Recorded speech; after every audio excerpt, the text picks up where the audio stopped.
लेखक हैं। हरियश राय जी कथाकार हैं, आलोचक हैं।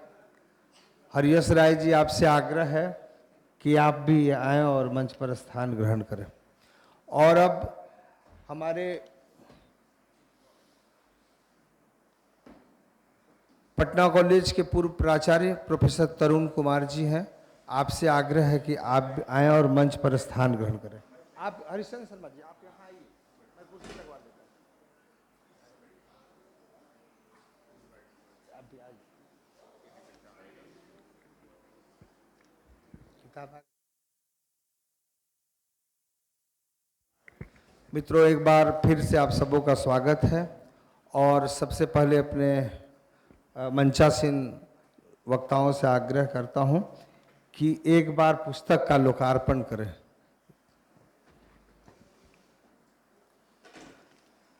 पुस्तक है विभाजन की विभीषिका, भारतीय कथा साहित्य, और यह प्रकाशन संस्थान द्वारा प्रकाशित पुस्तक है। एक और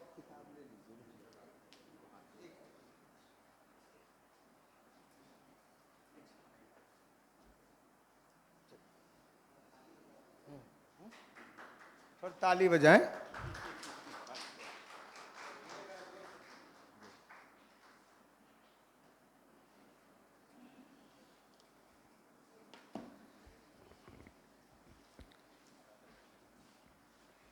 मित्रों,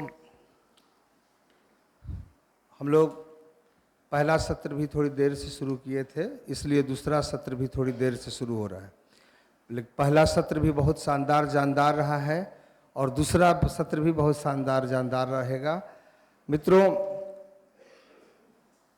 विभाजन की त्रासदी पर हिंदी भारतीय कथा साहित्य में जो चर्चा हुई है, और बहुत जो जितनी त्रासद घटना है, जितनी बड़ी विभीषिका है, उस सापेक्ष में कितनी भारतीय कथा साहित्य में चर्चा हुई है, और खासकर हिंदी में भी हम देखेंगे कि बहुत ही अपेक्षित चर्चा हिंदी कथा साहित्य में नहीं है। बहुत गिना गिना उपन्यास, कहानियाँ बहुत कम लिखी गई हैं, जबकि इसको देखेंगे हम इस चर्चा में कि विभाजन की विभीषिका पर भारतीय कथा साहित्य में कितना और क्या लिखा गया है। और इसके लिए हमारे बीच जो वक्ता हैं, अफसा बानो, डॉक्टर अफसा बानो, उर्दू की सहायक प्राध्यापक हैं पटना विश्वविद्यालय में। आपसे आग्रह है कि आप आएँ और अपनी बात रखें। अफसा बानो जी।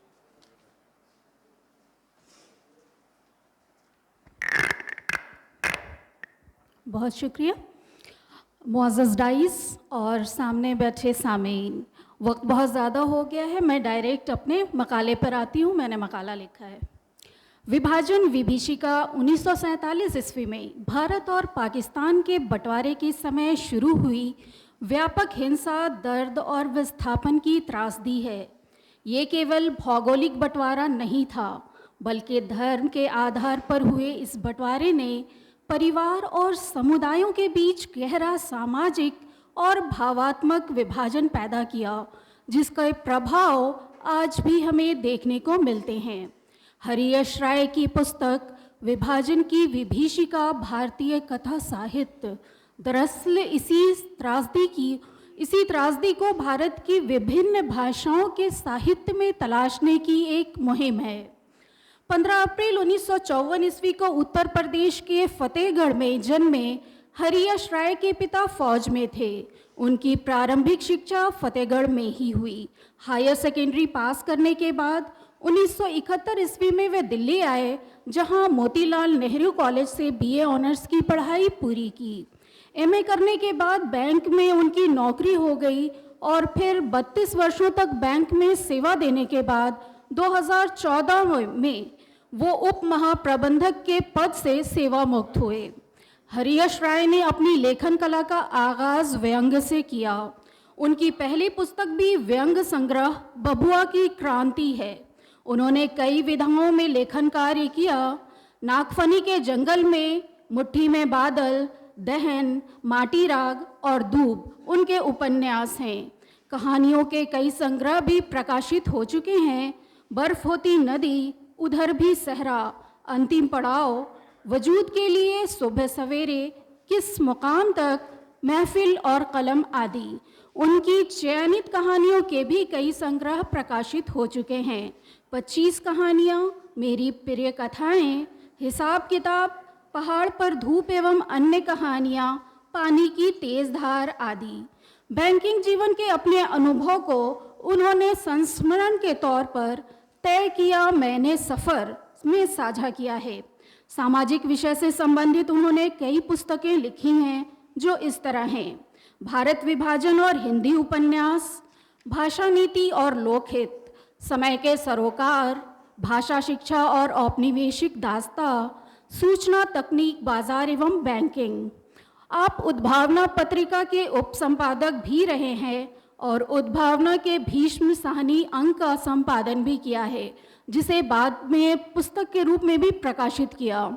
आपने कथा कहानी एक शीर्षक से भी एक पुस्तक संपादित की है। आपने एस.टी. हॉलिन्स की किताब नो 10 कमांडमेंट्स का अनुवाद एस.टी. हॉलिन्स पुलिसिंग में कोई बंदिश नहीं के शीर्षक से किया, जिसकी प्रस्तावना सर रिचर्ड क्राफ्ट एवं भूतपूर्व पुलिस महानिदेशक एवं पूर्व कुलपति महात्मा गांधी अंतर्राष्ट्रीय हिंदी विश्वविद्यालय वर्धा विभूति नारायण राय ने लिखी है। कथा आलोचना के संदर्भ में आपकी 3 पुस्तकें, कथा एक यात्रा, कहानी आज और कथा सानिध्य, प्रकाशित हो चुकी हैं और अब ये 4थी किताब विभाजन की विभीषिका भारतीय कथा साहित्य मंजरे आम पर आई है, जिस पर आज चर्चा हो रही है। भूमिका के अतिरिक्त पुस्तक को 16 अध्यायों में विभाजित किया गया है। प्रथम और द्वितीय अध्याय में भारत विभाजन के मूल आधार के तहत सांप्रदायिक, राजनीतिक, सामाजिक और आर्थिक आधार पर और उन आधारों के कारण जन्मी परिस्थितियों पर चर्चा की गई है। तीसरे एवं चौथे, 5वें एवं 6ठे, 7वें एवं 8वें अध्याय में विभाजन की विभीषिका के ताल्लुक से क्रमशः हिंदी उपन्यास एवं हिंदी कहानी, उर्दू उपन्यास एवं उर्दू कहानी तथा पंजाबी उपन्यास एवं पंजाबी कहानी पर गुफ्तगू की गई है, जिसमें सबसे ज़्यादा पृष्ठ उर्दू साहित्य को दिए गए हैं।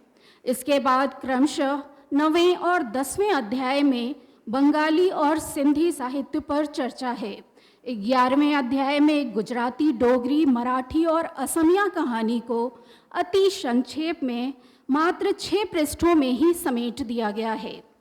अध्याय 12 में खुशवंत सिंह के अंग्रेजी उपन्यास ट्रेन टू पाकिस्तान और चमन लाल के उपन्यास आज़ादी पर विचार किया गया है। साहित्य के अतिरिक्त विभाजन की इस विभीषिका पर आधारित फिल्मों के लिए अध्याय 13 को आवंटित किया गया है एवं अध्याय 14 नाटकों के लिए समर्पित है।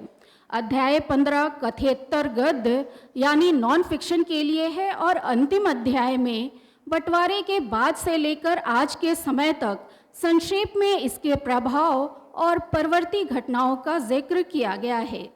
विभाजन के दौरान और उसके बाद जो हिंसा, अविश्वास और सामाजिक विघटन देखने को मिला, उसने मनुष्य के अस्तित्व को ही संकट में डाल दिया। विशेष रूप से उर्दू भाषी समाज, जो पहले से ही गंगा जमुनी तहजीब का वाहक रहा था, इस विभाजन से गहरे स्तर पर प्रभावित हुआ। अनेक लेखक, बुद्धिजीवी और कलाकार अपने मूल परिवेश, शहरों, गलियों, रिश्तों और सांस्कृतिक स्मृतियों को छोड़कर पाकिस्तान चले गए। ये केवल स्थान परिवर्तन नहीं था, बल्कि अपनी जड़ों, पहचान और सांस्कृतिक निरंतरता से एक तरह का बलात् अलगाव था। ऐसे समय में साहित्य ने इस त्रासदी को दर्ज करने का महत् कार्य किया। उर्दू कथा साहित्य विशेष रूप से इस अनुभव का सशक्त माध्यम बना, क्योंकि इसके रचनाकार स्वयं इस विस्थापन के साक्षी और सहभागी थे। उनके लिए विभाजन कोई बाहरी घटना नहीं, बल्कि व्यक्तिगत अनुभव था, जिसमें खोए हुए घर, बिछड़े हुए लोग और टूटी हुई पहचान की टीसें शामिल थीं। लेकिन इन रचनाओं की विशेषता यह है कि वे केवल शोक और स्मृति तक सीमित नहीं रहतीं, उनमें एक निरंतर प्रयास दिखाई देता है नए परिवेश में अपने अस्तित्व को परिभाषित करने का, अपनी पहचान को पुनः गढ़ने का और ये समझने का कि वतन और घर का तस्वुर आखिर क्या है। इस प्रकार उर्दू कथा साहित्य विभाजन के दर्द के साथ साथ इंसानी हौसले और अपनी पहचान को भी जाहिर करता है। उर्दू कथा साहित्य में विभाजन की त्रासदी के चित्रण के सिलसिले में हरीश राय लिखते हैं, भारत के विभाजन और विस्थापन का गहरा चित्रण सबसे ज़्यादा उर्दू के कथा साहित्य में हुआ है। इसका सबसे बड़ा कारण शायद यह है कि मुख्य भूमि को छोड़कर वहाँ गए लेखक अब भी किसी न किसी स्तर पर विस्थापन के दर्द को महसूस करते हैं। हालांकि उनका लेखन एक महान सामाजिक संस्कृति और विरासत से कट जाने के दर्द तक ही सीमित नहीं, बल्कि उसमें अपने वजूद को नए तरीके से तलाश करने की कोशिशें भी हैं। लेखक ने अपनी पुस्तक में उर्दू और हिंदी कथा साहित्य को विशेष महत्व दिया है और उर्दू हिंदी उपन्यासों के लिए मुनासिब शीर्षक भी चुने हैं, जिससे उनके साहित्यिक बोध और भाव विह्वलता को समझा जा सकता है। ये शीर्षक महज नाम नहीं, बल्कि हर उपन्यास की रूह और उनके केंद्रीय भाव को अभिव्यक्त करते हैं। लेखक ने पेचीदा ऐतिहासिक, सामाजिक और मनोवैज्ञानिक यथार्थ को संक्षेप में इस खूबी से समेट दिया है कि पाठक तुरंत मूल पाठ के बुनियादी एहसास और माहौल से जुड़ जाता है। यूँ कहा जा सकता है कि उर्दू से संबंधित ये अर्थपूर्ण शीर्षक लेखक की रचनात्मकता की मिसाल हैं। उर्दू उपन्यास के सिलसिले के शीर्षक इस प्रकार हैं, उदास से उदासतर होती जा रही नस्लों की कहानी, उदास नस्लें, समावेशी संस्कृति की वकालत करता उपन्यास आग का दरिया, अपने देश की स्मृतियों को दर्ज करता उपन्यास आंगन, अपनी ज़मीन से अलग होने का दर्द बस्ती, मानवीयता को सहेजने की कोशिश गद्दार, इतिहास की सबसे बड़ी गलती की दास्तां छठा दरिया। इससे ये समझा जा सकता है कि इन उपन्यासों के विषय वस्तु को लेखक ने किस गहराई से समझा है। हरीश राय ने इन उपन्यासों के द्वारा समसामयिक परिस्थितियों को रेखांकित करते हुए अपनी निरपेक्षता को भी उजागर किया है। निम्न में कुछ उपन्यासों के बारे में उनकी स्पष्ट राय देखें। अब्दुल्ला हुसैन की उदास नस्लें के बारे में वो क्या लिखते हैं, इसका कथानक विभाजन और विस्थापन तक ही सीमित नहीं है, बल्कि अन्य कई प्रकार की अस्मिताओं की टकराहट तक इसका विस्तार है। साथ ही भारतीय उपमहाद्वीप की परंपरागत समाज के आधुनिक समाज में तब्दील होने की जद्दोजहद भी इस उपन्यास में देखी जा सकती है। कुरतुल ऐन हैदर के आग के दरिया से इक़्तिबास, इसमें वेद, उपनिषद, रामायण, जैन, बौद्ध और इस्लाम जैसे बहुत सारे मजहबों के विकासवादी इतिहास को दर्शाया गया है। इसमें भारत में सदियों से मौजूद लोगों की धार्मिक और सामाजिक नैतिकता और रहन सहन पर बात की गई है। इस उपन्यास में कुरतुल ऐन हैदर अंग्रेज़ों के आने से पहले के हिंदुस्तान के बारे में बताती हैं कि देश में उस वक्त धर्म और संस्कृति कैसी थी और अंग्रेज़ों के आने के बाद क्या बदलाव हुए।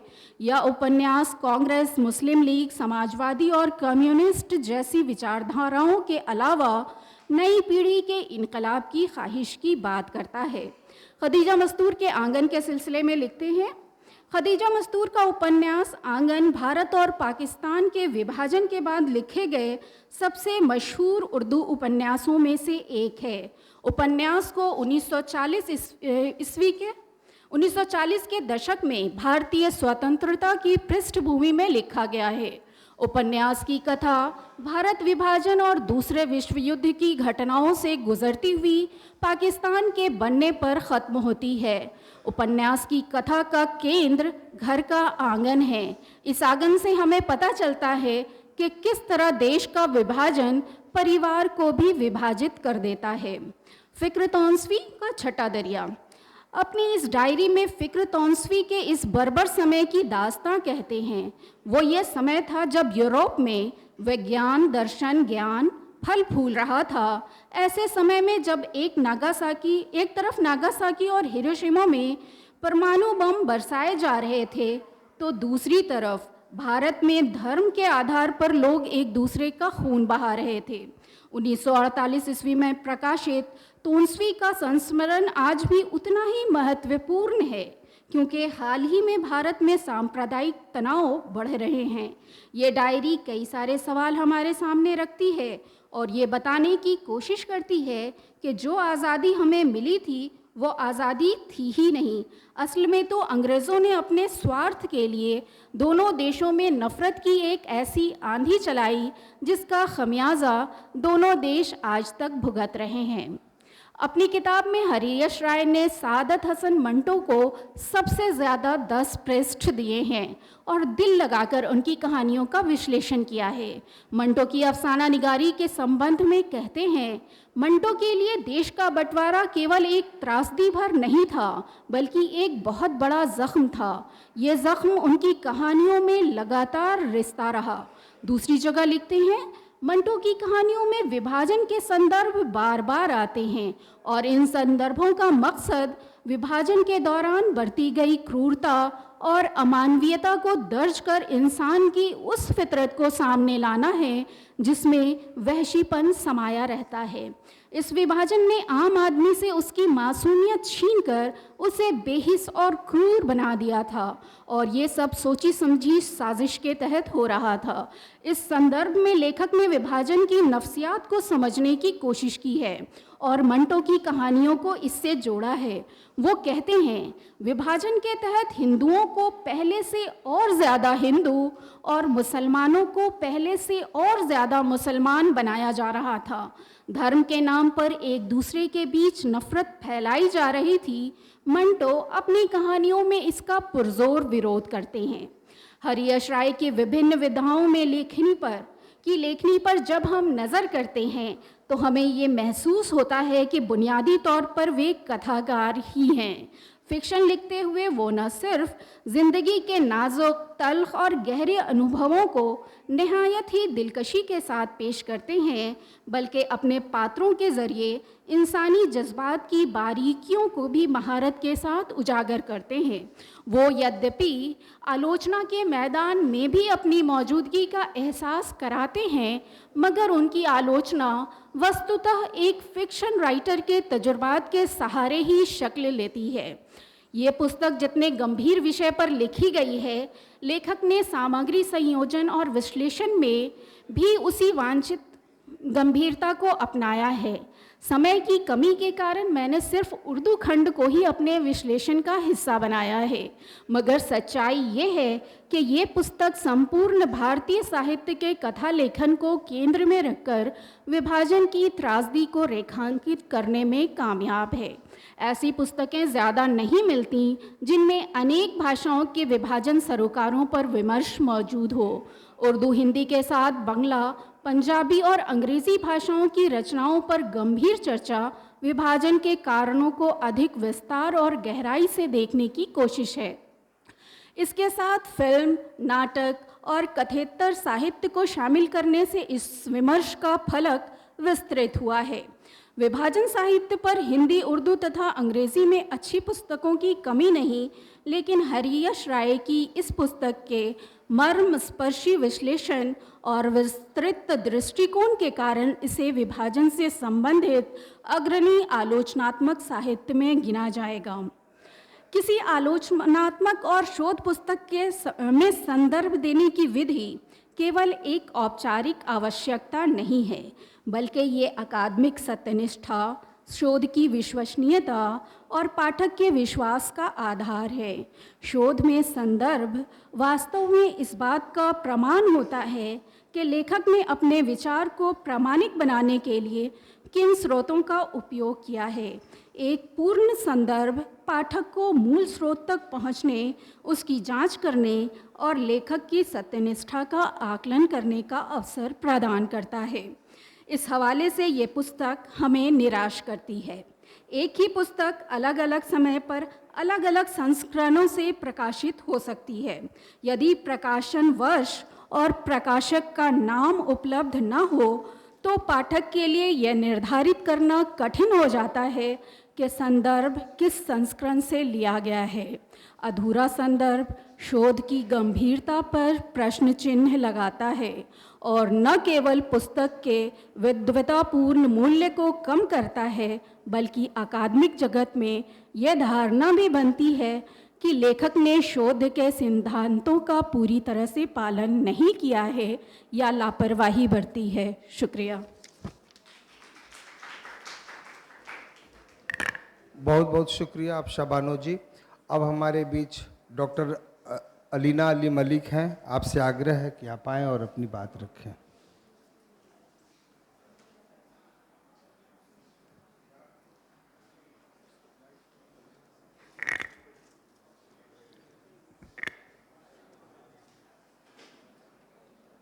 सभा में उपस्थित सभी श्रोतागण और सम्मानित मंच,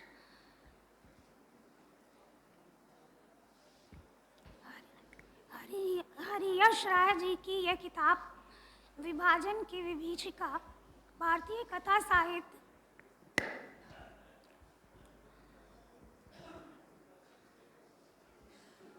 पर मुझे अपनी राय रखने के लिए यहाँ बुलाया गया है। चूँकि इसका नाम बहुत ही आकर्षक है और मैं अपने जिस महाविद्यालय में मैं कार्यरत हूँ वहाँ हमारे सीनियर प्रोफेसर कॉलीग अभी सभागार में मौजूद हैं, प्रोफेसर अभय सर।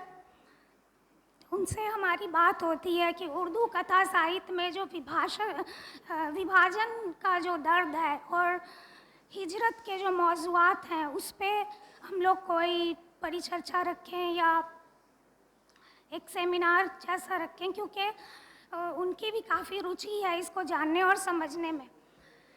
तो इस एतबार से इस किताब ने मुझे अपनी तरफ बहुत मुतवज्जो किया और इसको मैंने देखना शुरू किया।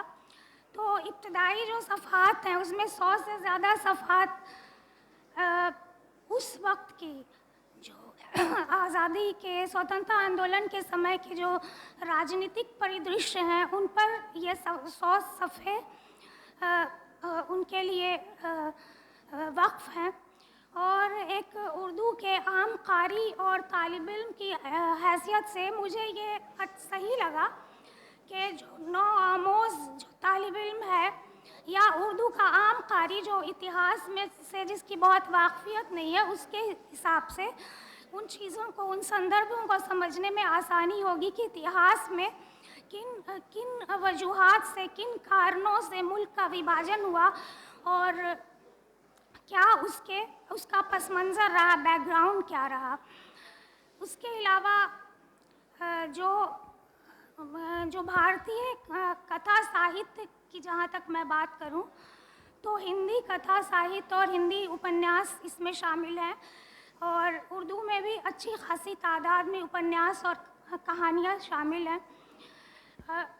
मुझे बड़ी मायूसी हुई कि अंग्रेज़ी में बहुत कम है। चूँकि हम उर्दू वाले बहुत कम जानते समझते हैं अंग्रेज़ी को, तो मेरी एक उम्मीद थी इस किताब से कि अंग्रेज़ी में हमने खुशवंत सिंह का जो नावल है ट्रेन टू पाकिस्तान, उसके बारे में बचपन से पढ़ते सुनते आए हैं। उसके अलावा बस आज़ादी उन्वान से एक किताब है उर्दू में, उसके अच्छा एक और जब इस किताब का जो मौजू है उसका कैनवस बहुत बड़ा, काफ़ी बड़ा है। उस एतबार से जब हम नॉवेलों का या कहानियों का, हर भाषा के साहित्य का, कथा साहित्य का जब संकलन किया गया है तो एक तरह का जो डिसप्रोपोर्शनेट जो उसका प्रेजेंस है, सिंधी के लिए बहुत कम है, वैसे ही डोगरी है और कश्मीरी और मराठी। हम लोग अक्सर बात करते हैं कि मराठी में क्या लिखा गया ये हम नहीं जानते, क्योंकि हम जिस बेल्ट से आते हैं, जिस भाषा क्षेत्र से आते हैं, उसमें मराठा किताबों का जो उर्दू में या अंग्रेज़ी में तर्जुमा हुआ होगा हम तक नहीं पहुंचा। इसलिए मराठा साहित्य में आज़ादी से के ताल्लुक़ से क्या लिखा गया है, पार्टीशन का जो दर्द है, जो माइग्रेंट्स के जो कर्ब हैं, मुहाजिरीन के, उनकी बात हम तक नहीं पहुंचती है। बांग्ला साहित्य में भी जितनी उनकी नुमाइंदगी है उस एतबार से ये जो संकलन में इसमें उसकी मौजूदगी कम है। दूसरे उर्दू नावलों के एतबार से उदास नस्लें, हम सब उर्दू तालिब इल्म रह चुके हैं, अभी अध्यापक नए नए हुए हैं, उस हिसाब से उदास नस्लें का बहुत बेहतर वो जो इन्होंने तज्ज़िया किया है वो बहुत बेहतर है। दूसरा नावल जो कुरतुल ऐन हैदर का नावल है, आग का दरिया। आग का दरिया थोड़ा पार्टीशन, इट्स बियॉन्ड पार्टीशन, क्योंकि ये नावल जो है लिखा जाता है, इसका जो कैनवास है, इसका जो टाइम पीरियड है वो काफ़ी तवील है। 2500 साल हिंदुस्तान की तहज़ीबी तारीख़ की ये बात करता है, जब ईसा पूर्व 400 ईसा पूर्व के करीब से ये शुरू होता है और 1955 के आसपास ये कहानी ख़त्म होती है। तो इसको पार्टीशन के जो इंडियन नेशनल मूवमेंट है उससे जुड़े हुए वाक़यात इसमें दर्ज होते हैं। पार्टीशन 47 में होता है और 55 तक इसमें जो किस्सा आया है वो वाक़यात दर्ज हुए हैं। तो हमें मतलब मुझे इस बात से थोड़ा ये हुई कि इसका आग का दरिया का कैनवास बहुत बड़ा है, हमें उसे सिर्फ आज़ादी से मुतालिक, तहरीक आज़ादी या तक़सीम मुल्क से मुतालिक करके नहीं देखना चाहिए, क्योंकि वो आग का दरिया में उपनिषद भी है, रामायण भी है, महाभारत भी है और बुद्ध काल की भी चर्चा है। तो जब हम उसको वो एक कालजयी रचना है वैसे भी है, और इस किताब में बहुत सारी ऐसी कालजयी रचनाओं को सम्मिलित किया गया है, लेकिन आग का दरिया का कैनवस भारत विभाजन की विभीषिका से काफ़ी बड़ा है, इसे उस संदर्भ में देखने की ज़रूरत थी। आंगन जो अच्छा, एक चीज़ जो दिक्कत है कि ये किताब जो है बहुत ज़्यादा भाषाओं के जो कथा साहित्य हैं उनके बारे में ये क्लेम करती है, लेकिन चूँकि भारतीय भाषाओं का कथा साहित्य जो है वो काफ़ी बड़ा है, काफ़ी उसकी ज़ख़ामत वो काफ़ी रिच है, उस एतबार से ये किताब बहुत मुख्तसर है। और आप मेरी तमाम अदब के साथ मैं ये कहना चाहूँगी कि लेखक से बहुत मेरी गुजारिश है कि वो अलग अलग इस हर भाषा के, मराठी है या डोगरी है या सिंधी भाषा का अलग अलग इस तरह से संकलन निकालें और उस पर राय रखें, उस पर बात करना ज़्यादा कारगर होता है। और बहुत मुख्तसर से कुछ अफसानों पे 4 लाइन या एक छोटे से पैरा पे। पीछे से बहुत शोरगुल हो रहा है।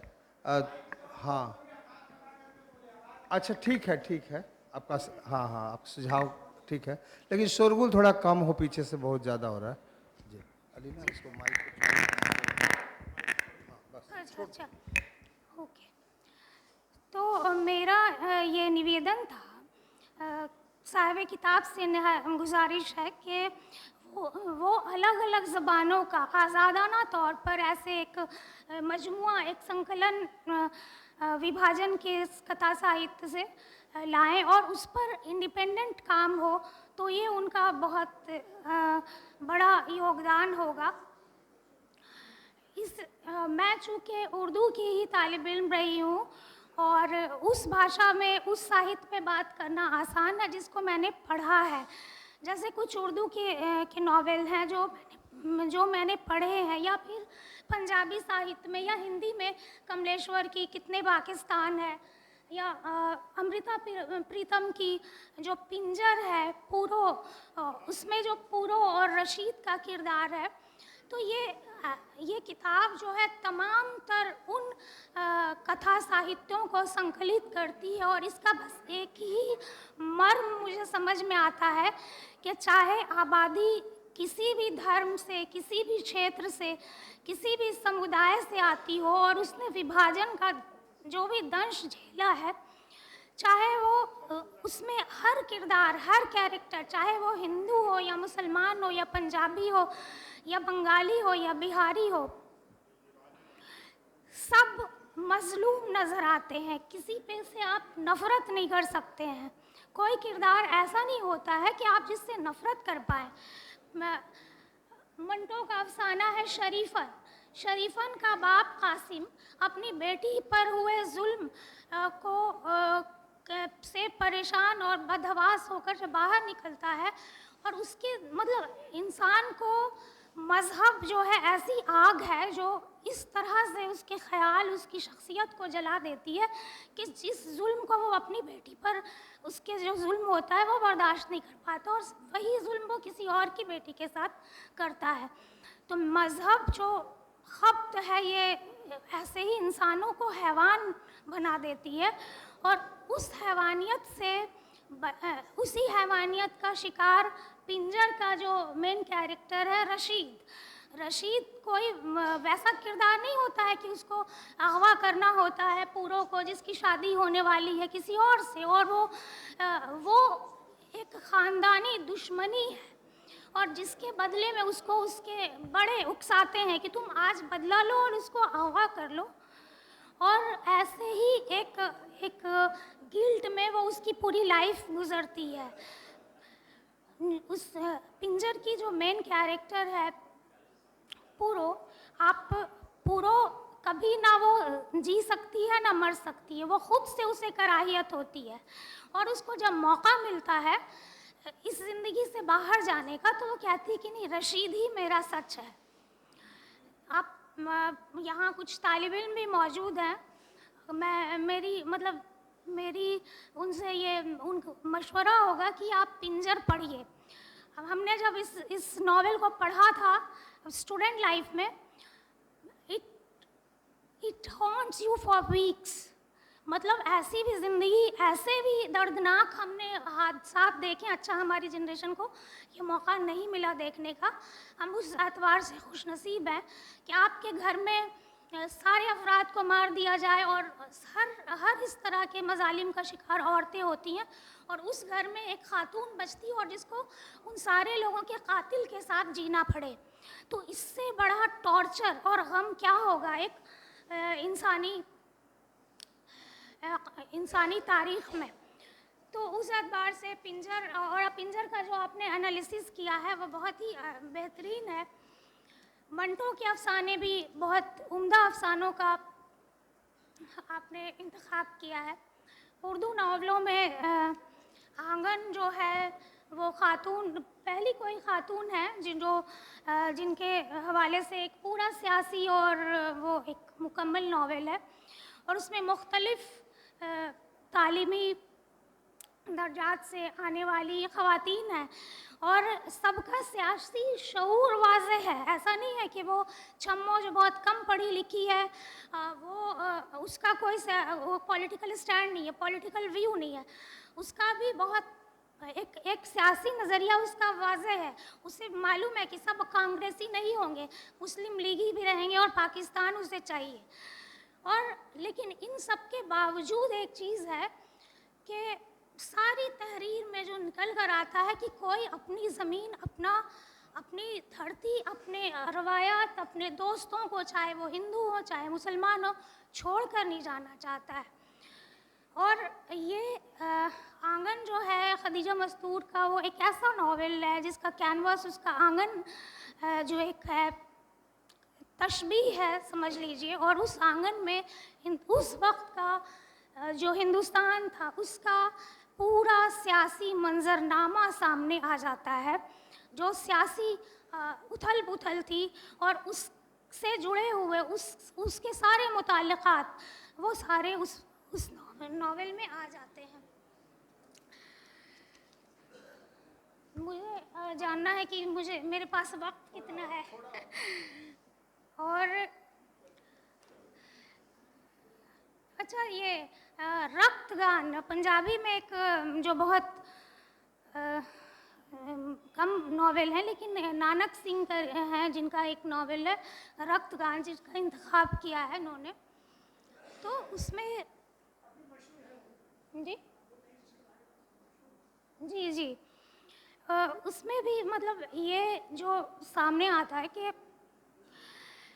आप हर जगह जितनी भी बुराई हो, जितने भी आप कत्लो गारत गरी देख लें, औरतों की इस्मत दरी देख लें, बच्चों पे जुल्म देख लें, लेकिन आपको कहीं ना कहीं एक रे ऑफ होप जिसको कहते हैं, उम्मीद की किरण आपको नज़र आती है कि उन्हीं जालिमों के ग्रोह से कोई है जो अपने दोस्त की बेटी को की हिफाजत करता है, उसको बचा लेता है, चाहे उसकी खुद की बेटी की मौत ना हो चुकी हो।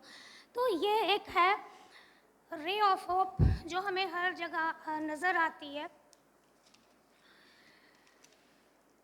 उर्दू अफसानों की तारीख़ में और जब हम बात करें तो मंटो, सादत हसन मंटो जो हैं उनका ज़िक्र ना हो, और ख़ासकर उनके जो फसादात से जुड़े हुए अफसाने हैं उनमें बहुत अच्छे अफसानों का आपने इंतखाब किया है। टोबा टेक सिंह जो कि एक पागल है और क़ैद में है, और उसके जो महसूसात हैं उसके लिए ये समझना ही बहुत मुश्किल है कि अब कहाँ से, उसका गांव कहाँ है और अब उसको कहाँ जाना है। और वो टोबा टेक सिंह जो कभी सोया नहीं था और रात भर एक पाँव पे खड़े रहकर और उसकी मौत होती है। नया कानून मंगू कोचवाल के हवाले से नए कानून के ज़रिए जो सादत हसन मंटो कहते हैं कि जैसे नौजवान तबका जो भी होता है, हमारे भी जो नौजवान होते हैं, समाज में जो भी तब्दीलियाँ आ रही होती हैं, उनसे बहुत ज़्यादा वो उसको उम्मीदें होती हैं, लेकिन जो उम्रदराज लोग हैं वो उसके कॉन्सिक्वेंसेस और प्रॉज एंड कॉन्स जानते हैं, और उस तरह की के उनके एनालिसिस होता है, उसका तज्ज़िया होता है।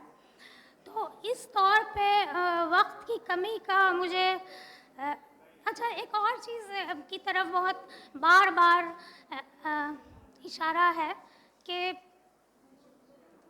कि ये जो बंटवारा था, ये मुल्क का बंटवारा, ज़मीन के हिस्से का बंटवारा हुआ, इंसानों के बीच जो है वो बंटवारा जो उनके एहसासात, उनके महसूसात, उनकी ज़हनी कर्ब जो है उसमें कोई उसके बारे में किसी ने नहीं सोचा। मैं एक चंद सत्रें जो हैं सादत हसन मंटो के अफसाना पेशावर एक्सप्रेस से दोहराना चाहूँगी।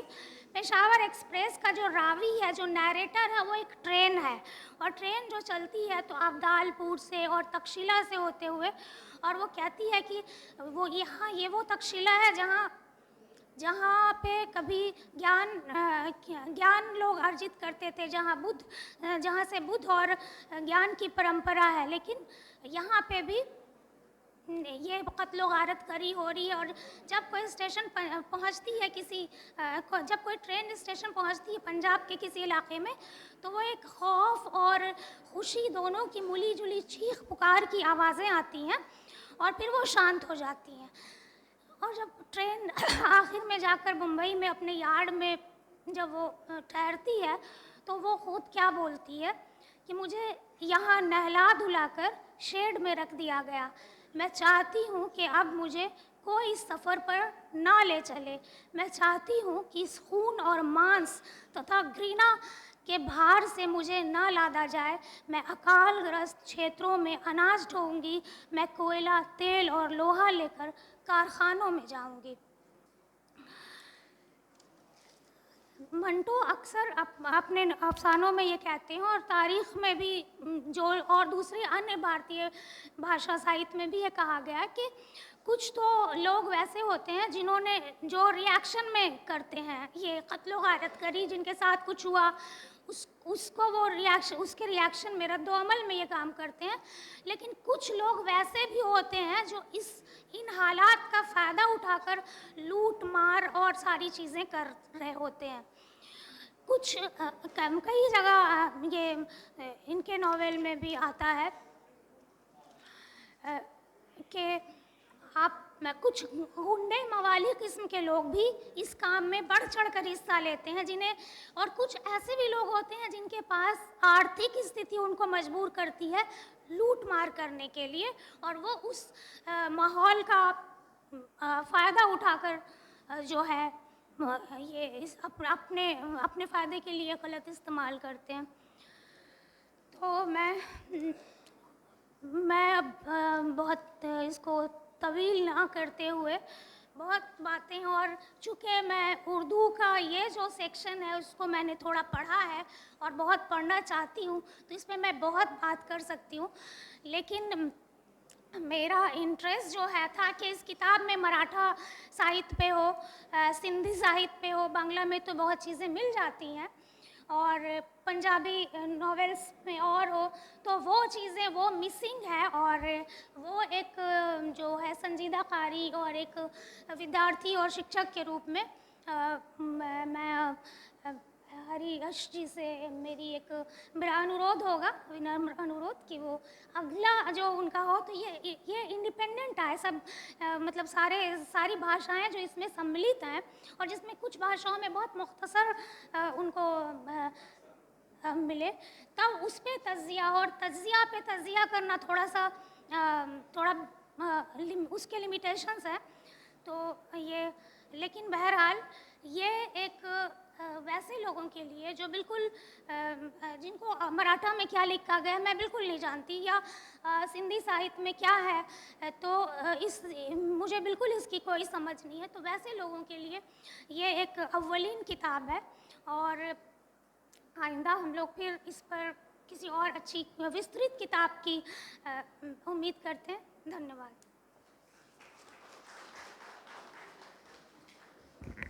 बहुत शुक्रिया लीला।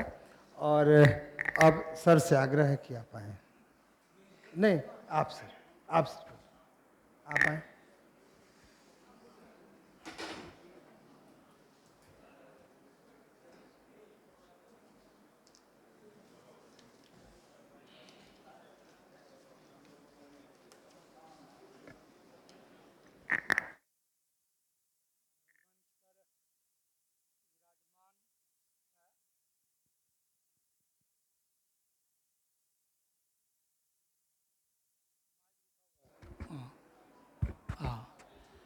मंच पर विराजमान इस पुस्तक के लेखक जिसकी चर्चा अभी हो रही है, और हम सब के अतिथि श्री हरीश राय जी, आलोक धनवा जी और मित्रों, विभाजन की विभीषिका को लेकर कोई किताब हो और उसका लोकार्पण गांधी संग्रहालय में हो, इससे अच्छी बात और क्या हो सकती है। क्योंकि आजकल विभाजन के गुनहगारों की हंटिंग हो रही है, शिकार हो रहा है, और 15 अगस्त से पहले 14 अगस्त को ये बाजबता धूमधाम से मनाया जा रहा है। इस विडंबना के बीच इस किताब का आना, मैं समझता हूं कि बहुत ही मौजू वक्त पर इसका आना हुआ है। इसके लिए हरीश राय जी को जितनी बधाई दी जाए वो कम है। अभी आलोक जी को सुन रहे थे तो कई एक बार लगता है कि आलोक जी जब बोलते हैं और उनको कोई टोकता है तो मुझको रश्मिरथी का प्रसंग याद आता है। दुर्योधन ने कृष्ण को कहा कि बांधो, तो कृष्ण ने कहा कि मुझे बांधने आया है जंजीर बड़ी क्या लाया और मुझे बांधना चाहे मन तो पहले बांध अनंत गगन। तो आलोक जी को सुनना, उनका एक डिक्शन अलग है, उनको आप फुर्सत से ही सुन सकते हैं, हड़बड़ी में नहीं सुन सकते। मित्रों, कृष्णा सोबती को याद किया है भूमिका में हरीश राय जी ने, और उनका एक बहुत ही बढ़िया उद्धरण पेश किया है। आवाज़ साफ जा रही है सब तक? जिसे याद रखना भी मुश्किल और भूलना भी खतरनाक। विभाजन के बारे में कृष्णा सोबती ने कहा है और इसको उद्धृत किया है अपनी भूमिका में। मैं समझता हूं कि टूटते दरकते प्रेम के साथ ऐसा ही होता है। सोचता हूं कई एक बार कि यदि आज़ादी के साथ भारत धर्म के नाम पर विभाजित न हुआ होता तो आज भारत के सामाजिक सांस्कृतिक ताने बाने कैसे होते और दुनिया में उसकी क्या हैसियत होती। और ये कल्पना करनी चाहिए, सोचना चाहिए। इस सोचने से विभाजन की विभीषिका का आप अनुमान कर सकते हैं और इसकी जितनी ज़्यादा कल्पना हम कर सकते हैं, इसके बारे में जितना हम सोच विचार सकते हैं, हमें विभाजन की विभीषिका और त्रासदी का बोध भी उतना ही अधिक तीक्ष्ण और तीव्र ढंग से होगा।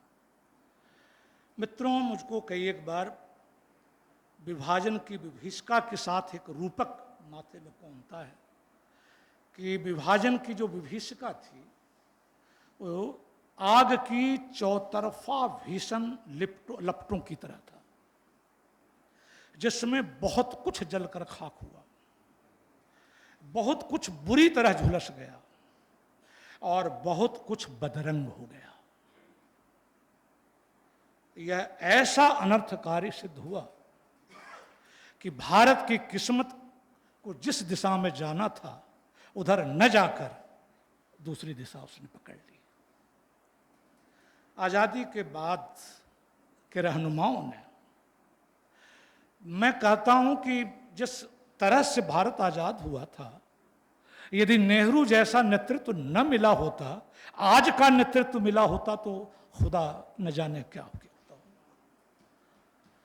कितनी ताकत लगी होगी नेहरू को उस देश को स्थिर करने में, उस जलजले से इस देश को उभारने में। बहुत बड़ा जलजला था वो, प्राकृतिक जलजले से भी बहुत ज्यादा। इसलिए ये सारी चीजें हमारे माथे में वो आती हैं। आज़ादी की लड़ाई के बीच किस तरह अंदर और बाहर की शक्तियों ने इस आग को हवा दी, क्योंकि बाहरी शक्तियां तो थी ही, अंदर की भी शक्तियां थी। साम्राज्यवादियों ने किस प्रकार इसे अपना महत्वपूर्ण एजेंडा बनाया। इतिहास और विभिन्न भारतीय भाषाओं के साहित्य और कलाओं में इसकी किस तरह से अभिव्यक्ति हुई, इस पर अलग अलग तो काम हुए हैं मित्रों, लेकिन इस पर समग्रता में समेकित रूप में विचार नहीं हुए हैं। उर्दू कथा साहित्य और विभाजन, इस पर काम हुआ। हिंदी कथा साहित्य और विभाजन, इस पर काम हुआ। और इस तरह से बाकी चीज़ों पर अलग अलग कुछ काम हुए हैं। इसलिए चर्चित कथाकार, कथालोचक श्री हरियस राय जी हम सब के बधाई के पात्र हैं कि उन्होंने एक पुस्तक के जरिए ये काम कर दिखाया। बहुत परिश्रम और अंतर्दृष्टि की जरूरत होती है ऐसी किताबों के लिए, और कई एक बार हम जब पढ़ते हैं तो पता चलना चाहिए कि इसके लिए लेखक को कितनी चीज़ों को जुटाना पड़ा होगा, कितना पढ़ना पड़ा होगा। वो है ना कि कितना क्या किया तो दीवान किया, क्या है कादिर साहब, क्या रंजोगम जमा किया तो दीवान किया, कुछ है ना। हाँ, तो ये कितनी मेहनत इसके पीछे होगी, उन सब को सहेजना, समेटना। और ऐसे कामों को सामने लाने के लिए प्रकाशन संस्थान के हमारे मित्र बंधुवर श्री हरीशचंद्र जी के नाम के साथ हरिश्चंद्र लग जाता है, जहाँ तक मैं जानता हूँ हरीश हैं, और लगभग प्रेमचंद वाली हालत है इनकी। प्रेमचंद्र हमारे विद्यार्थी एमए में भी प्रेमचंद्र लिखते थे, उनको लगता है कि चंद्र होना चाहिए, तत्सम होना चाहिए, ये चंद क्यों होगा, ठीक है। तो हरीश ये जी के साथ हरिश्चंद्र शर्मा जी भी, उन्होंने बड़े सुंदर ढंग से इस पुस्तक का प्रकाशन किया है। जहाँ एक साथ दो दो हरि जमा हो जाएं तो कैसा यज्ञ होगा, आप इसका अंदाज कर सकते हैं। लेखक भी हरिनामधारी और प्रकाशक भी हरिनामधारी, और संयोग से प्रकाशक से मेरा भी पुराना रिश्ता रहा है और इसलिए अलग से मुझको इसको लेकर के खुशी है। मित्रों, लोकार्पण का वक्त मुंह दिखाई का वक्त होता है, और मुंह दिखाई के वक्त लड़की के बारे में बहुत कुछ नहीं कहा सुना जाता है। बस जरा सा नाम धाम ये सब था पता, जरा सा कर लिया, देखने में कैसी उसी है कैसे, तो ये बहुत होता है। ये बहुत अधिक ज़्यादा आगे पीछे का वक्त नहीं होता है। लेकिन हमको लगता है कि मुंह दिखाई इसकी दिल्ली में शायद हो गई थी पुस्तक मेले में, कायदे से शायद यहाँ हो रही हो। पटना में आपने हरिश्चंद्र जी ने ये कार्यक्रम किया, इसके लिए अलग से आपको बधाई दे। आप कहीं भी कर सकते थे, लेकिन पटना आपको बहुत प्यारा लगता है और आगे भी प्यारा लगता रहे, और इस तरह के कार्यक्रम आपके जरिए होते रहें। मित्रों, मैं केवल एक परिचय किताब का दे दूं। कुल 15 अध्यायों और करीब 350 पृष्ठों की अपनी इस पुस्तक में हरियश भाई ने गागर में सागर भरने का काम किया है।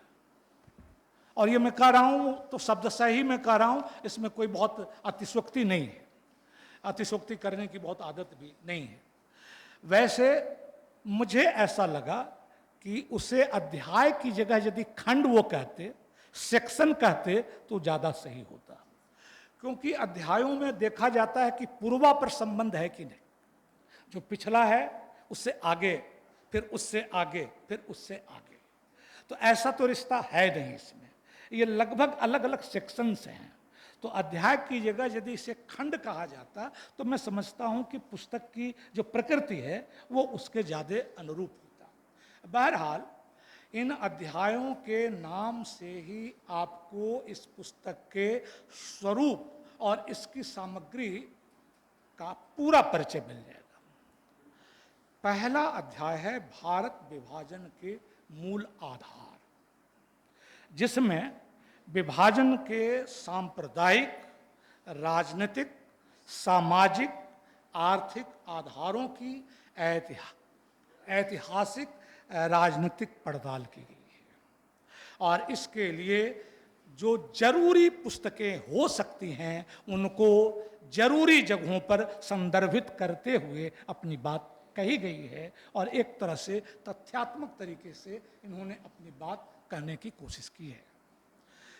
दूसरे अध्याय में आज़ादी की लड़ाई के दौरान उन कुछ विकसित संदर्भों को रखा गया है जो विभाजन को आगे चलकर अपरिहार्य बनाने में बहुत ज़्यादा मददगार हुए, उनको रखा गया है।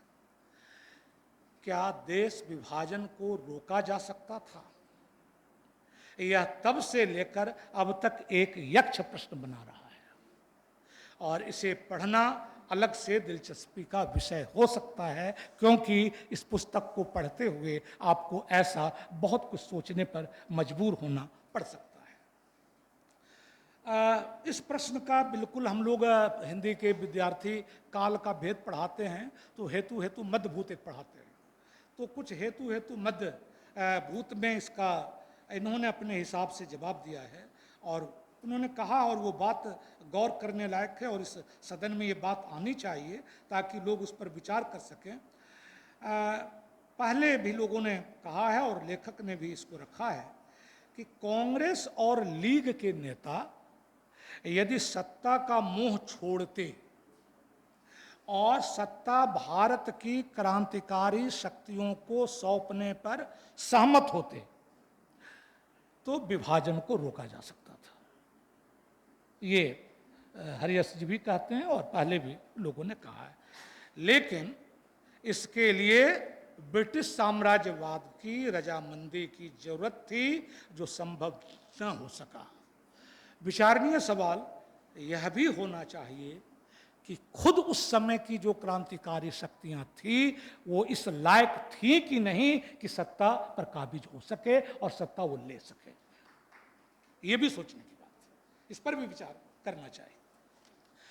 बाकी के अध्यायों में हिंदी उपन्यासों और कहानियों, उर्दू उपन्यासों और कहानियों, पंजाबी उपन्यासों और पंजाबी कहानियों के साथ बांग्ला, सिंधी, गुजराती, मराठी, डोगरी व असमिया साहित्य में इसकी किस प्रकार अभिव्यक्ति हुई है उसका विश्लेषण, पाठाधारित विश्लेषण किया गया है। एक जिसको कहते हैं संक्षिप्त समीक्षा, उसकी इन्होंने प्रस्तुत की है। और अभी कहा गया वो ज़्यादा अच्छा होता, कई बार पुस्तकों की आप चर्चा करते हैं तो किस साल वो पुस्तक सामने आई थी, कब वो पहली बार प्रकाशित हुई थी, यदि उसकी जानकारी हो और अगला संस्करण हो तो मैं चाहूँगा कि अगले संस्करण में जिन भी कहानियों की चर्चा है, जिन भी उपन्यासों की चर्चा है, उन सबको एक परिशिष्ट में डाल करके कि किसका प्रकाशन वर्ष क्या है और कहाँ से पहला प्रकाशित हुआ था। यदि ये हो जाएगा तो आगे के शोधकर्ताओं के लिए भी और जो गंभीर पाठक हैं उनको भी थोड़ा सा ऐतिहासिक क्रम में पढ़ने में सुविधा होगी। उसे परिशिष्ट बना करके भी डाला जा सकता है। मुझको ये नहीं पता हरियश जी कि कश्मीरी साहित्य को आपने देखा कि नहीं, क्योंकि भारत की जो अष्टम अनुसूची है उसमें जो शुरू में 14 भाषाएं रखी गई थी उसमें कश्मीरी भी थी और कश्मीर भी विभाजन का शिकार हुआ था। इसलिए निश्चित रूप से डोगरी के अलावे कश्मीरी साहित्य में भी ऐसी सामग्री रही होगी, मैं केवल इसका अनुमान करता हूँ। और आपने उसकी चर्चा नहीं की तो शायद उसका कुछ कारण होगा, अनुपलब्धता भी कारण हो सकता है। इसलिए इस पर मुझको लग रहा था कि शायद कोई मिसिंग लिंक की तरह कश्मीरी का छूट जाना है।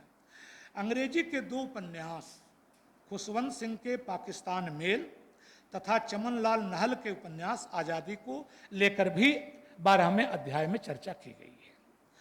13वें अध्याय में विभाजन को लेकर साहित्यिक रचनाओं को आधार बनाकर और स्वतंत्र रूप से निर्मित फिल्मों की अलग अलग चर्चा की गई है।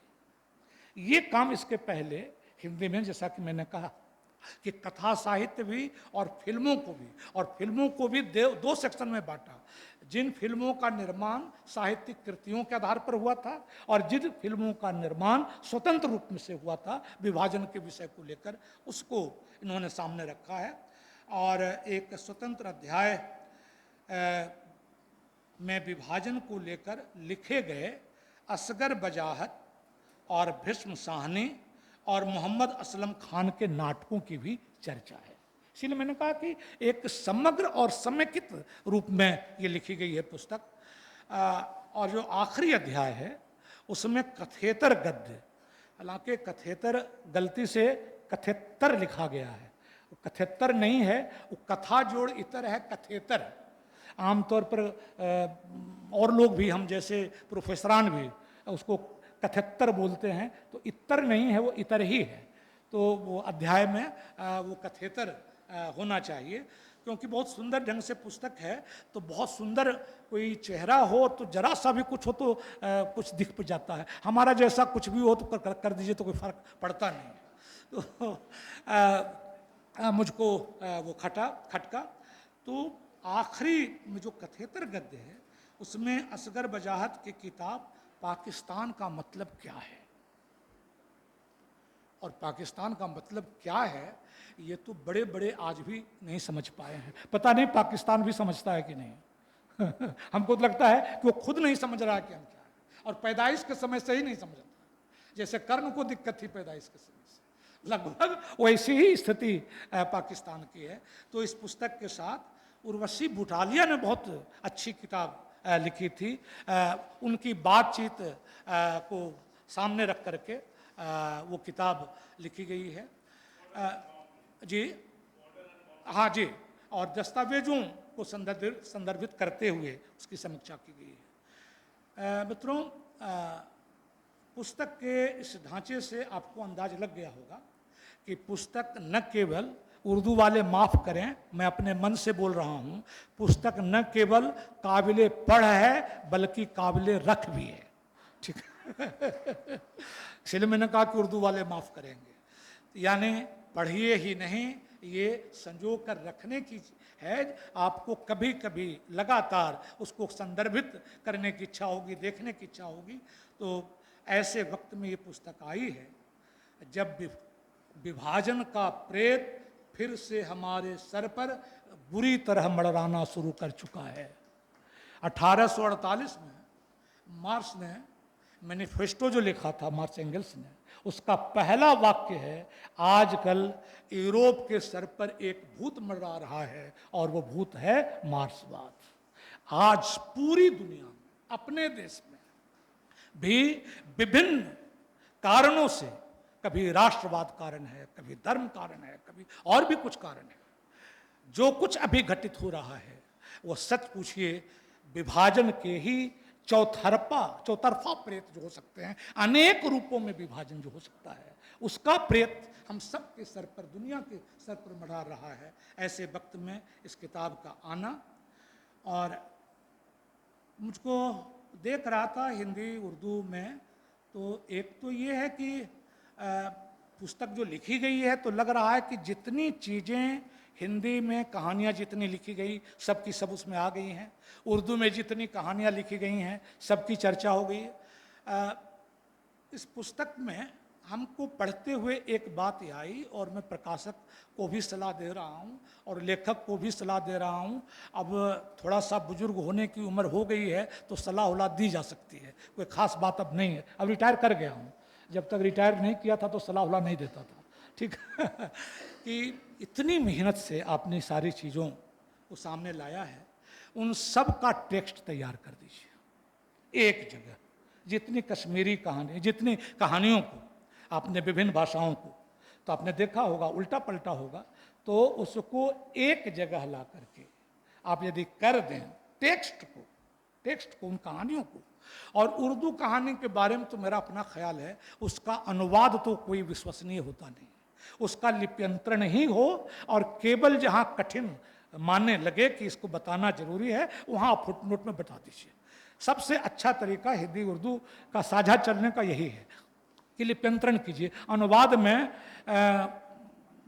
नुक्ता के हेर फेर से खुदा जुदा हो जाता है, कुछ से कुछ हो जाता है, गड़बड़ी हो जाती है। तो ये किताब यदि तैयार हो सके, इधर 2017 में हमारे मित्र थे, गुजर गए, स्वर्गीय फणीश सिंह ने कितने हिंदुस्तान नाम से एक किताब प्रकाशित की थी, पता नहीं आपने देखा है कि नहीं। वो वाणी प्रकाशन से निकला हुआ है, और उसमें करीब 27 कहानियां हैं जो भारत विभाजन से संबंधित हैं, और उसमें हिंदी की कहानियां हैं, उसमें उर्दू की कहानियां हैं, और उसमें पंजाबी की कहानियां हैं, और वो सब की सब हिंदी में हैं। तो आज के दौर में ऐसे संकलन यदि आएंगे तो इस किताब का ये किताब उसका हैंडबुक की तरह बने, एक तरह से वो होगा। तो आज के दौर में ऐसे संकलनों की ज़रूरत है, और ऐसे संकलन यदि आते हैं तो उसे खुशखबरी की तरह उसका स्वागत होना चाहिए। मित्रों, तथ्यात्मक इतिहास से ज़्यादा आज जरूरी संवेदनात्मक इतिहास की है। पोस्ट ट्रुथ के दौर में तथ्यों का क्या भरोसा। यहाँ तो जो असत्य है वो सत्य दिखता है, जो सत्य है वो असत्य दिखता है, अर्ध सत्य, पता नहीं और सत्य के कितने चेहरे अभी दिखाई पड़ने वाले हैं। ऐसे समय में यदि हम उस टेक्स्ट को एक जगह, थोड़ी ये सुल्तान साहब वाली किताब से ज़्यादा मोटी सर वो नहीं होगी, उससे ज़्यादा मोटी नहीं होगी, तो यदि आएगी तो नई पीढ़ी का भी बहुत उपकार होगा। क्योंकि आजकल खोजी पीढ़ी नहीं है, आजकल तुरंता पीढ़ी है। तो 2 खंड में कर दीजिएगा या जो भी कीजिएगा, लेकिन उसको तो मोबाइल में जितना अट जाए उतना फिर सही है। तो उसको यदि आता है तो ये नई पीढ़ी के लिए और इस समय में एक बहुत भरोसेमंद चीज़ हमारा साहित्य, हमारी कलाएं, हमारी वो सिनेमा, हमारी वो फिल्में, जिन्होंने हमें उस दहशत से, उस त्रासदी से रूबरू करवाया जब हम उस समय नहीं थे। तो आज भी हमारे समय, उस समय को साक्षात्कार यदि करने का कोई जरिया हो सकता है तो वो इतिहास की पुस्तक नहीं हो सकती है, वो राजनीति की पुस्तक नहीं हो सकती है, वो कुछ तथ्यात्मक जानकारी दे सकती है। वो हिंदी, उर्दू और विभिन्न भारतीय भाषाओं का जो साहित्य है, कथा साहित्य है, कविताएं हैं, वो सारी चीज़ें हैं, वो हो सकती हैं। मैं इन्हीं शब्दों के साथ पुनः बहुत बहुत बधाई देता हूँ प्रकाशक हरिश्चंद्र जी को, लेखक हरिजस राय जी को और आप सबको जो इतनी देर से सुन रहे हैं, लगातार सुन रहे हैं। क्योंकि कई एक बार सुनते सुनते जब आखिर में बोलने का मौका आता है तो लगता है कि यहाँ तक आते आते सूख जाती है कई नदियाँ नदियाँ मतलब सामने तो बहुत सारी नदियाँ सूख चुकी हैं, तो आगे न सूखें, इसलिए मैं अपनी बात यहीं समाप्त करता हूँ। आप सबका बहुत बहुत शुक्रिया। आभार सर। और अब हमारे बीच हिंदी के कथाकार संतोष दीक्षित जी हैं। आपसे आग्रह है कि आएं और अपनी बात रखें।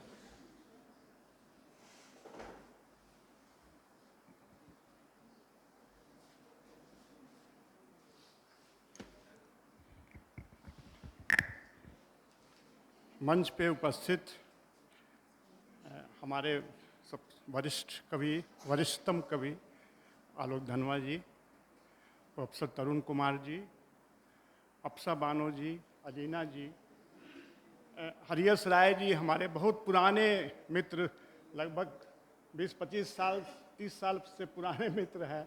और मुझे याद है जब मेरी पहली कहानी छपी थी तो इन्होंने वर्तमान साहित्य में उस पर टिप्पणी की थी।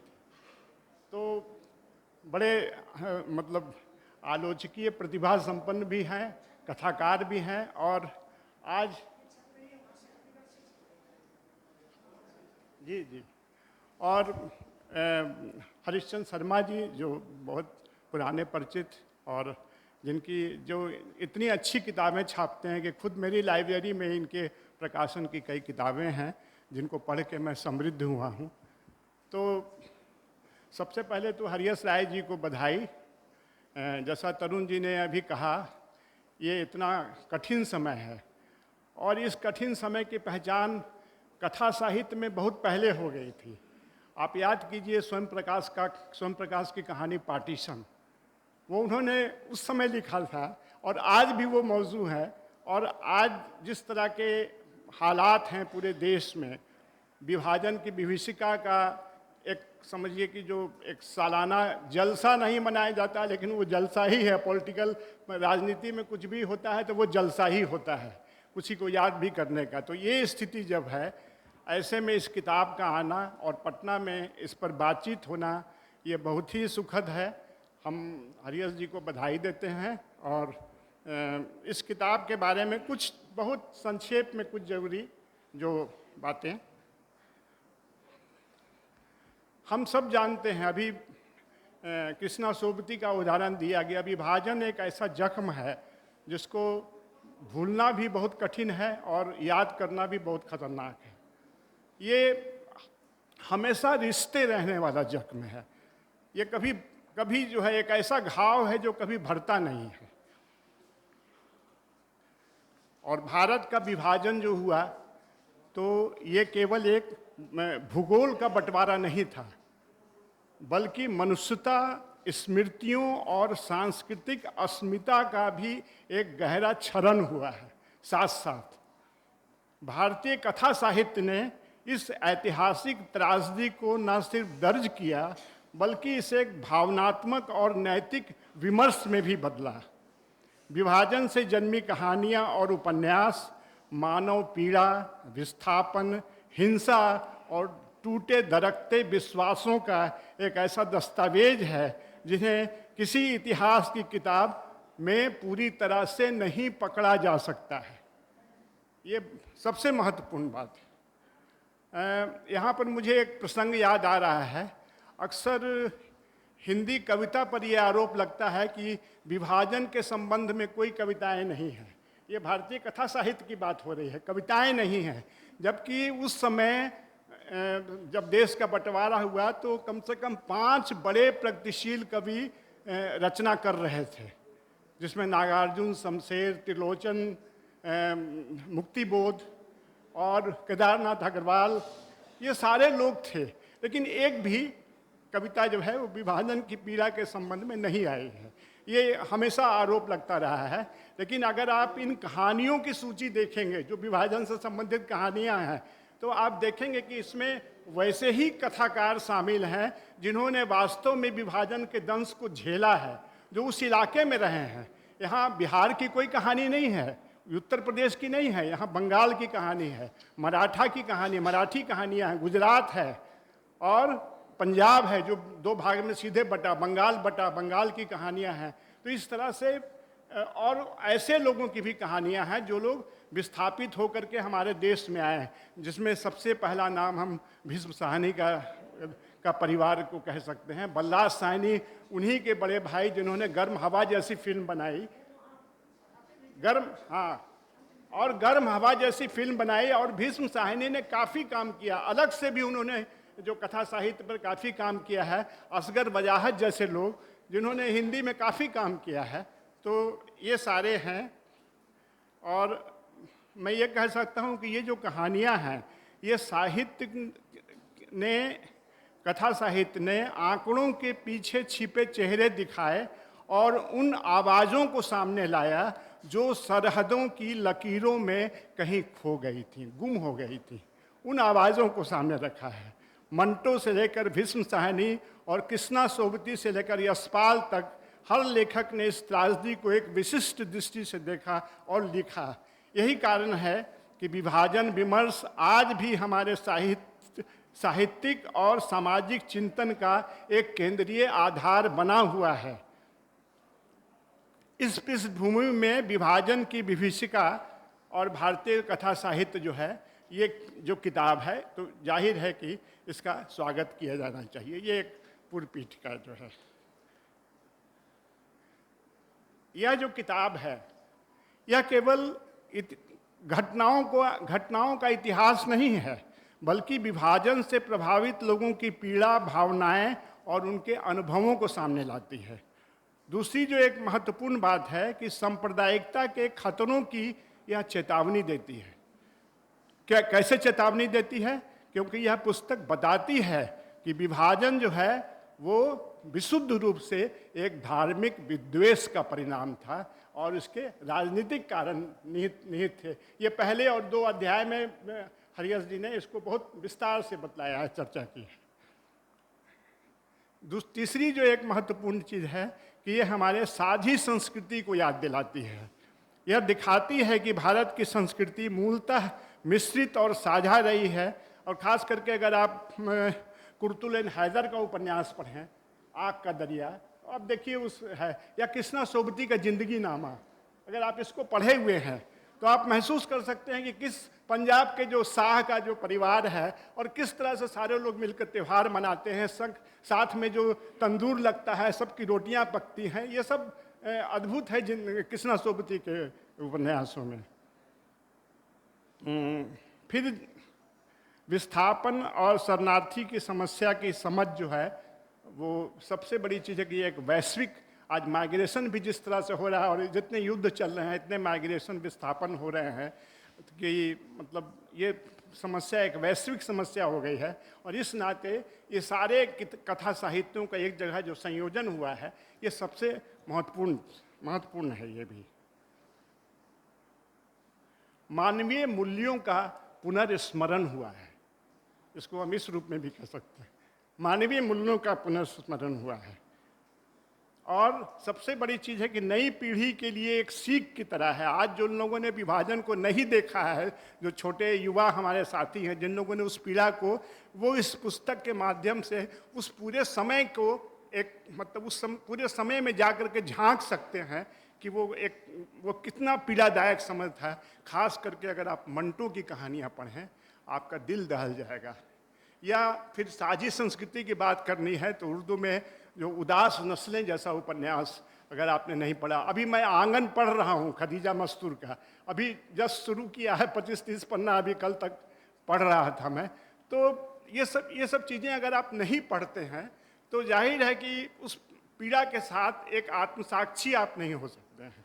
वो और एक पूरी जो रवायत रही है हिंदू मुस्लिम की, बंटवारा केवल देश का बंटवारा नहीं है, ये समझिए कि आप एक ऐसे घर का बंटवारा है जहां दो भाइयों का अलग बंटवारा हो गया।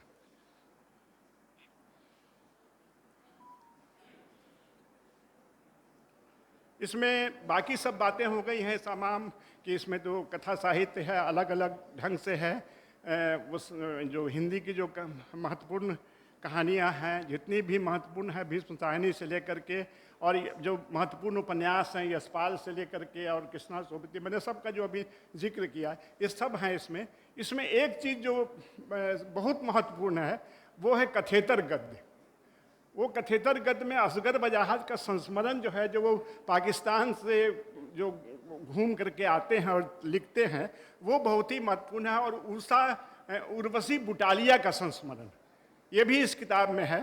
और सबसे बड़ी चीज़ है कि जो तमाम जो कहानियाँ हैं उसको बहुत अच्छे ढंग से हरियस जी ने उसका कथासार भी लिख दिया है। अगर आप इतना पूरा लंबा साहित्य नहीं पढ़ सकते हैं तो ये किताब इसलिए भी महत्वपूर्ण है। और जैसा कि तरुण जी ने कहा कि एक दस्तावेजी साहित्य है, संग्रह करने की चीज़ है, ये बोलने की बहुत चीज़ नहीं है। ये किताब बहुत ज़रूरी है, एक रेफरेंस बुक के रूप में भी आप इसको हमेशा इस्तेमाल कर सकते हैं। मैं और ज़्यादा नहीं कह करके, अभी तो मैं बहुत सारे नोट्स हैं, लेकिन इस पर काफ़ी बात हुई है और आप लोग बहुत देर से हैं बैठे हुए, तो मैं बहुत ज़्यादा नहीं कह करके मैं हरियस जी को फिर बधाई देता हूँ इस किताब के लिए। और मैं चाहता हूँ कि वो आगे भी इस तरह से कुछ काम करते रहें। धन्यवाद। शुक्रिया संतोष दीक्षित जी। अब मैं अगले वक्ता को बुलाऊं उससे पहले एक जरूरी सूचना देना चाहता हूं। कल प्रकाशन संस्थान द्वारा ही प्रकाशित एक उपन्यास अंतरयात्रा, व्यास जी के द्वारा लिखित उपन्यास है। व्यास जी स्वयं इस संगोष्ठी में शामिल हैं, बैठे हैं।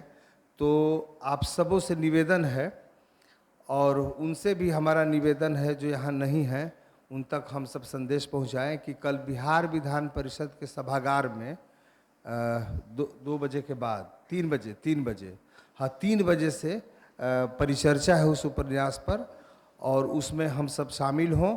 और हमारे जो मित्रगण है, जो साहित्य प्रेमी हैं पटना शहर के, तो उनसे भी हम सबका निवेदन होगा कि वे भी शामिल हों। और अब मैं इस पुस्तक के लेखक, विभाजन की विभीषिका और भारत का कथा साहित्य हरियस जी से आग्रह करता हूं कि आप आएँ और अपनी पुस्तक पर थोड़ा सा 2-4-5 मिनट में अपनी बात रखें। हरियस जी।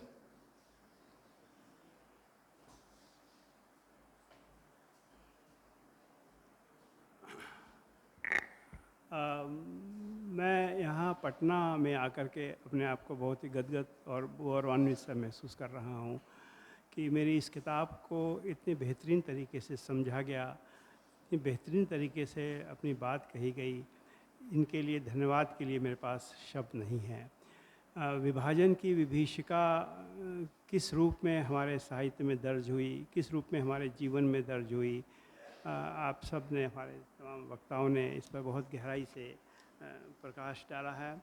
अफशा बानो, अलीना अली मलिक, आदरणीय तरुण कुमार जी और संतोष दीक्षित ने इस किताब के मर्म को समझा, और जो आदरणीय तरुण कुमार जी ने और जो बाकी मित्रों ने सलाह दी है, वो सलाह सिर माथे पर, और मैं उस सलाह को एक दिल में बिठा करके ले जा रहा हूँ। और यकीनन जब भी कभी अवसर आएगा तो उसको हम ज़रूर अगले अंक में, अगले संस्करण में शामिल करने की कोशिश करेंगे। एक बात ज़रूर मैं कहूँगा जो आदरणीय तरुण कुमार जी ने कही कश्मीरी साहित्य को लेकर के। दरअसल मैंने बहुत कोशिश की कि मुझे वो साहित्य मिले, लेकिन वो मिल नहीं पाया, मुझे इस समय नहीं मिल पाया। तो ये एक सीमा रही इस किताब की। मुझे एक जब मैं विभाजन पर ये काम कर रहा था, ये एक तो ये है, ये किताब मेरी पीएचडी की किताब नहीं है, इसको एक पीएचडी के शोध ग्रंथ के रूप में ना देखा जाए, एक स्वतंत्र किताब के रूप में देखा जाए। तो इसलिए मैंने कोई संदर्भ या कोई रेफरेंसेस जिस तरह शोध प्रबंध में दिए जाते हैं उसको दिए जाने की यहाँ ज़रूरत महसूस नहीं की। दूसरा मेरा ये कहना है, जो एक कृष्णा सोपती जी का वाक्य यहाँ वक्ताओं ने कोट किया कि विभाजन को याद रखना भी मुश्किल और भुलाना भी खतरनाक। मेरा ऐसा मानना है मित्रों कि हमें इस विभाजन को याद रखा जाना चाहिए, बार बार याद रखना चाहिए। क्यों? क्योंकि जिसका संकेत तरुण कुमार जी ने किया, आज वो फिर प्रेत हमारे सामने हमारे मंडरा रहे हैं हमारे माहौल में, जिनकी वजह से विभाजन हुआ। हमें विभाजन को इसलिए याद रखा जाना चाहिए कि ताकि वो शक्तियाँ फिर से सक्रिय ना हो सके, ताकि वो ताकतें फिर से बंटवारे की तरफ अग्रसर ना हो सके, ताकि ऐसा माहौल ना बन सके कि हमारा समाज आपस में बंट जाए। इसलिए विभाजन को याद रखा जाना चाहिए।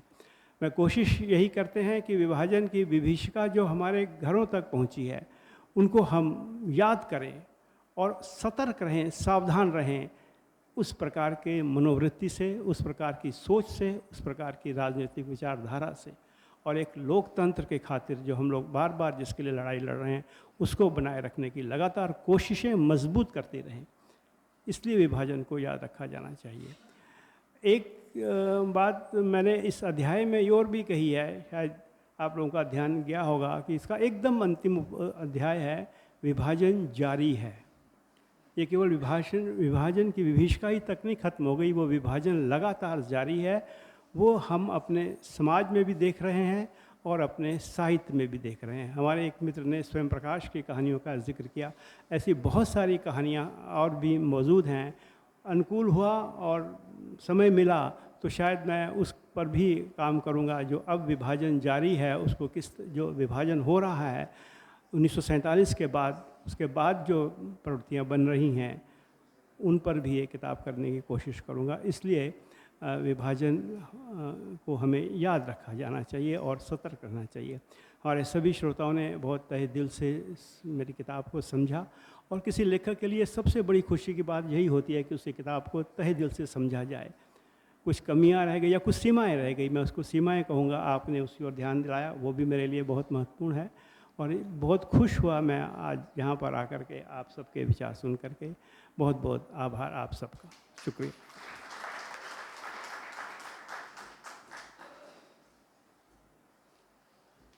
बहुत शुक्रिया हरिहर राय जी। अब अध्यक्षीय वक्तव्य के लिए आलोक धनवा जी से पुनः निवेदन करते हैं कि इस सत्र के भी अध्यक्ष आप हैं, और आशीर्वचन सर्व अध्यक्ष जी को, ये हरिहर जी को 2 शब्द कहें। यहीं आप आ जाएं आलोक धनवा जी।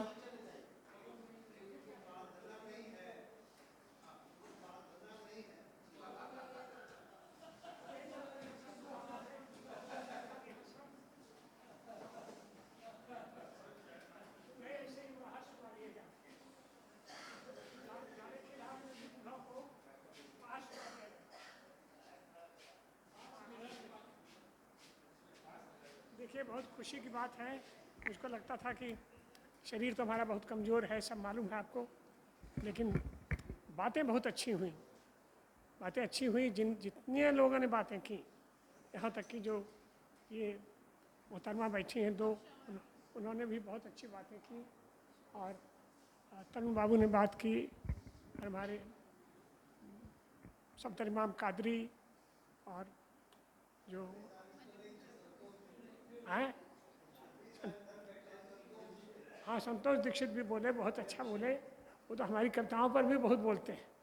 हाँ, तो सबसे बड़ी चीज़ ये है कि ये ऐसे बुरे वक्त में,